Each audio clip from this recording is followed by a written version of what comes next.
3 signs God does not want you to move on. Mark 10:9. Therefore, what God has joined together, let no one separate. 1. God will not want you to move on because He chose the person for you. That is letting God have His way. The Lord's way means letting go of control. You must be willing to submit to His process, which may be entirely different, longer, more uncomfortable, and more frustrating than you had planned. God will not physically choose a person for you, but He will direct you to a person or to a place. John 16:13. But when He, the Spirit of truth, comes, He will guide you into all the truth. For He will not speak on His own initiative, but whatever He hears, He will speak, and He will disclose to you what is to come. One thing that derails people in life more than anything is a relationship that God did not put. Sometimes, what you can see may not look like what you want. But looking beyond the now and focusing in the future is a great gift. In any relationship, you have to know that it will not always be about sex, look, or money, but about the spirit. God uses that person's spirit to attract you. Jeremiah 29:11 says, "Before I formed you, I knew you." Your spiritual being existed before you manifested into the physical. So, your soulmate was with you when God formed you. You might wallow in confusion as to why your partner doesn't fit physically in your criteria of what your ideal partner should look like. Or maybe you have always wanted a light-skinned person, but God brings a dark-skinned person. In fact, all you have ever wanted came the opposite way. But what you didn't realize is that His heart or spirit is perfect for you. You might try to fight the relationship. You tried so many things to stop the relationship from working and just move on. But God still used the partner as a light to you in some areas of your life. It can be frustrating, but you have to understand that it is God at work in your life. He knows the best and sees the future. Sometimes we just look at the shallow things without looking deep. You have a relationship God has put in you and the relationship you have put in yourself.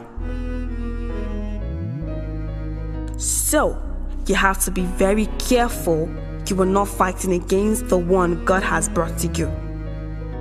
Ask yourself if you are seeking His wisdom. Following God's leading isn't always looking for a message in the sky or waiting for a voice to whisper in your ear what you need to do next. Often, God leads through the wisdom of those He has put in our lives. Listen to the people He has already placed in your life as friends and counselors. Often, they can help you see things that you are currently blind to. 2. God will grow you to match the soulmate He has for you. Through thick and thin, the waves of life only push you both together instead of tearing you apart. You've made it up in your mind that you were sticking together till the end.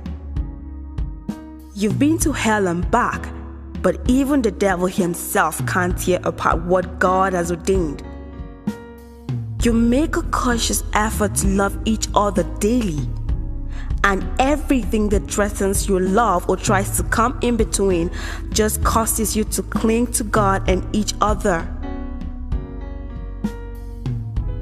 You begin to realize that they've changed you for the better. When you look at yourself compared to before you've met that special person, do you feel stronger or weaker? Do you feel more confident or more insecure?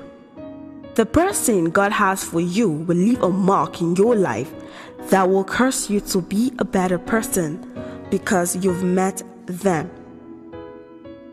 You become vulnerable with your soulmate. Soulmates open themselves to one another. A writer said, soulmates let down their guard and allow their partners to see them as they are, in all their glory and all their faults. Any initial insecurities, vanity, or posturing they may have brought into the relationship are usually dropped over time. 3. God showed the person to you before you guys met, or you had a feeling of what the person might be like. What you feel with this person is beyond what you have felt or could ever feel with anyone else. The feeling doesn't change. It only evolves as time goes on. It doesn't lessen, it grows. When you lay your head down at night and are left with only your thoughts and God, there you will find your answer. Peace or the absence thereof is a great indicator of whether or not you are in God's will. God will show you, trust me, and the feeling is mutual. You will always feel the presence of God around the person. God is ultimately the rock, but you will truly feel like God gave you the person at the right moment for more than one reason. God knew that you needed a friend. God knew that the person will play a major role in your life process. God knew He will be your earthly companion who will bring you love, joy, and peace.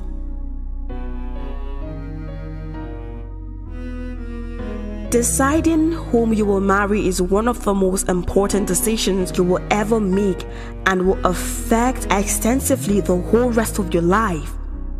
Given the magnitude of this decision, it's only natural you want a reassurance that what you are doing is the right thing. The beautiful thing is that God does guide and direct our steps. The Bible tells us, a person plans his course, but the Lord directs his steps. Proverbs 16 verse 9. When God wants to, He is capable of revealing exactly when and whom we should marry. While it is true that the Lord directs our steps, every person has to make that call based upon their own communication and relationship with God. Romans 8 verse 28. And we know that in all things God works for the good of those who love Him, who have been called according to His purpose. So it's pretty safe to say that God is intimately involved in who we spend the rest of our life with.